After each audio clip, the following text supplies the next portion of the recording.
back at it. Jimmer. Alright. So I was talking about the wife and her not having a license and getting tickets and all this and that. Not for not having a license, but for other things. You know, she's still able to drive around. Well, she travels. She doesn't drive. You know, kind of gotta get that in our vocabulary, I guess, and get that driving word out of it, because it doesn't do us any good to get things misconstrued, you know, because that's what happens a lot. Stuff gets misconstrued. Big contraction.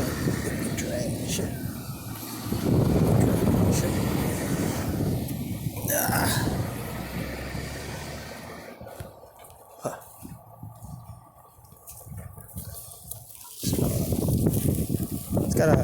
It's got a lot to do with legalese, because in the legal system they use a different language than we do.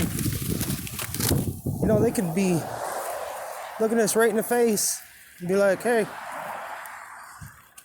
you're in the wrong. And they actually could be in the right. You know? Using our language, like driver. You know, you'd think, well, you're a driver of a car, yeah. But what they're saying is that you're in commerce, you're making money off of driving that vehicle. They use all of our words, and they could all be the same meaning, but different. You know, like driver and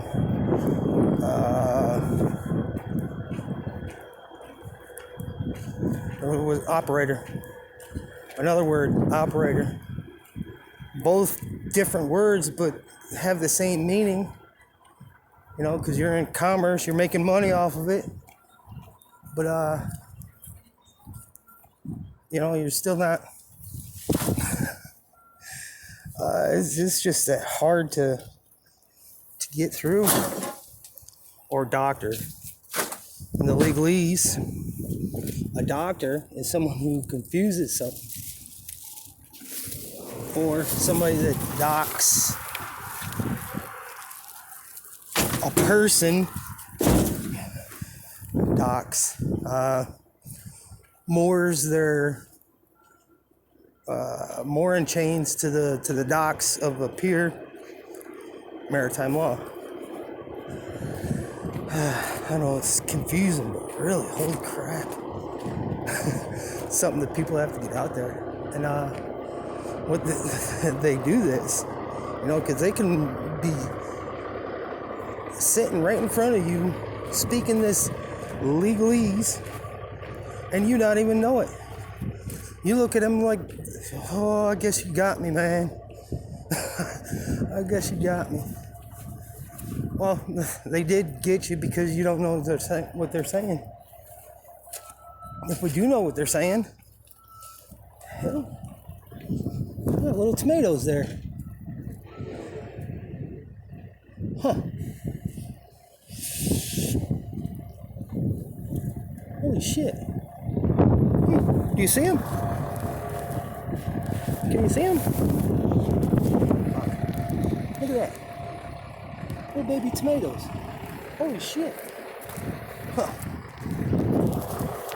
Wild tomatoes?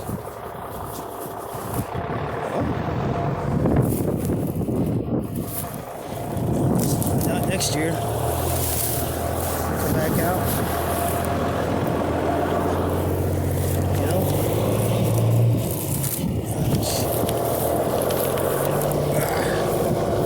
Over the fence. This is where I found that $10 bill last year. I was doing cleanup. That was a good find. But yeah, do it.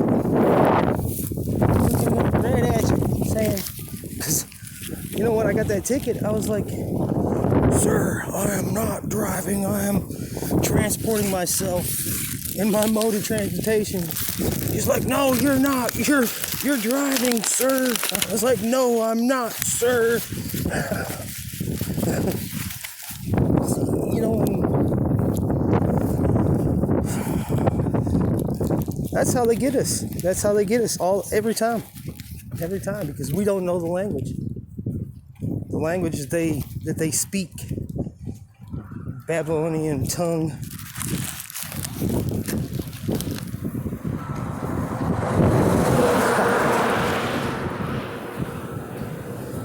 Doctors, ones to confuse. They doctor the law. They confuse it to make it their liking. But, okay, how do I get out of this ticket? How do I get myself through it and, I come out on top? Well, there was all this babble about a COL form, color law form. It is a thing, right? You can go on the internet and you can get it. But it really isn't a thing. I mean, if you want to stop it right in its tracks before you get the ticket, you can issue this COL form to the officer. Be like, officer, you're working under the color of law, and I'm calling you on your bullshit, right? So you call this guy on his bullshit, and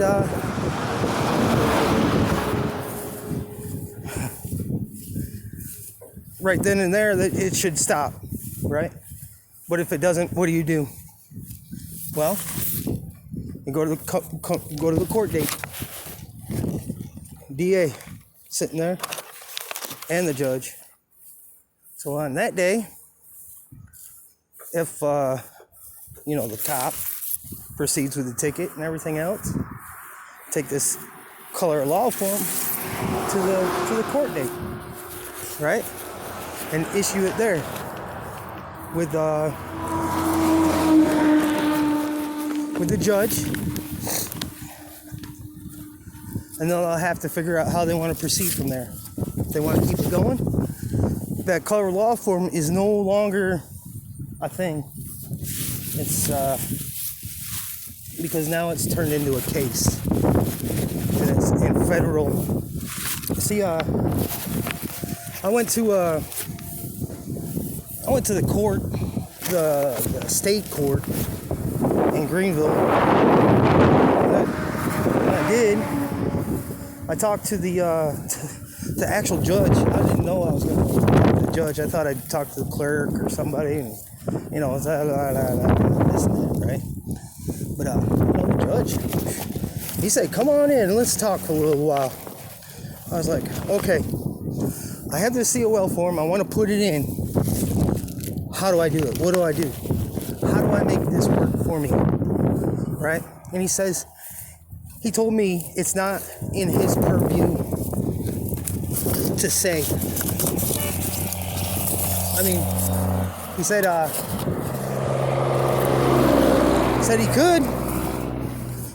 he could take it, but there's nothing he can do with it because it's not in his target area, right?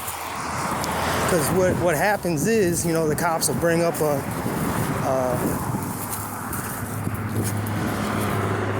I don't think he wanted to make a decision on it, on my COL, violation on him, or it could go on him if I keep on going, if I didn't work it out in the lower courts, the district court, the county court. I could take it to state, and then I could take it, and it's like that. But, the state, the judge, he was like, "Oh, man, I can't do nothing about it. This has to go to federal court. Has to go to federal court." He's he gave me all my props too. I mean, he was straightforward and it's like, I respect you people that do this, and other people that think like you see me as not having any authority at all. Well, in actuality, he really doesn't. But I went along with him and I said, yeah, you're a dead entity in the middle of the sea, right? He's like, oh, fuck. Well, yeah, I think I got it all. So, then I went to the federal court. I pulled I carried the COL form with me, the color law form. And, the lady there at the clerks, she said, that form has no bearing here. What you need to do is fill out all this other stuff, and when you come back, bring $400 for a filing fee, or fill out some other papers, financial, saying that you can't afford it. So I got all that, right? So this is the decision that I have to make. Is, do I call the DA? Do I call the judge? I've already talked to the police about it. Police have no idea what I'm talking about. Well, let me restate that. The police chief, when I talked to him, was like, I have no real property. I have no assets. I'm like, okay, I guess it is what it is, right? So if he's got no real assets, there's no way that I'm going to hurt him. So it's okay in my book, I guess, right? I'm just wanting to get this other guy, to stop doing what he's doing. But I can get their money being, it can enrich me, it can make me more rich, I guess, because they're mandated when they're anybody who takes an oath to get this qualified immunity, right? Qualified immunity is something that allows them to break our laws, natural laws, something that would just come natural to you.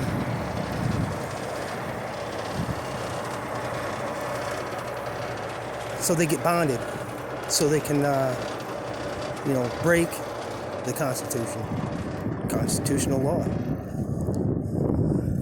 in the pursuit of getting richer and richer and richer and richer.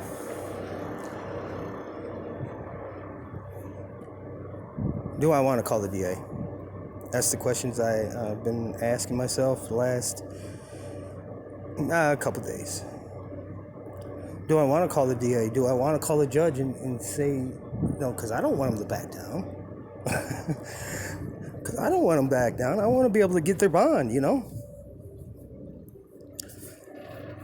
I pretty much made my decision based on that.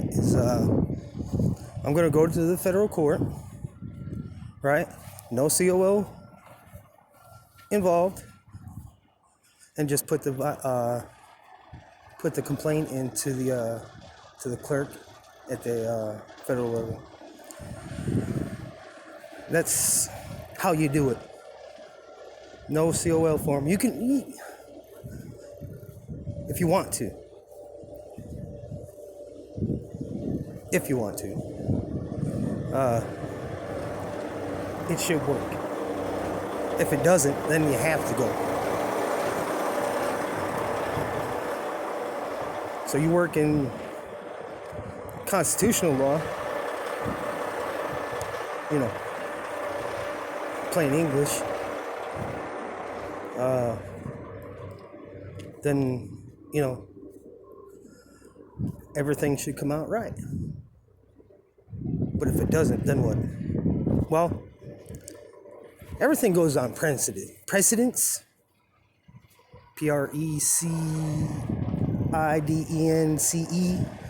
precedence, which is something they get from the courts. I might be babbling right now. From each court, they do all their findings on whatever, and they'll be like, oh yeah, this is the way we're gonna go. This is what we're gonna do. This is what we're gonna say.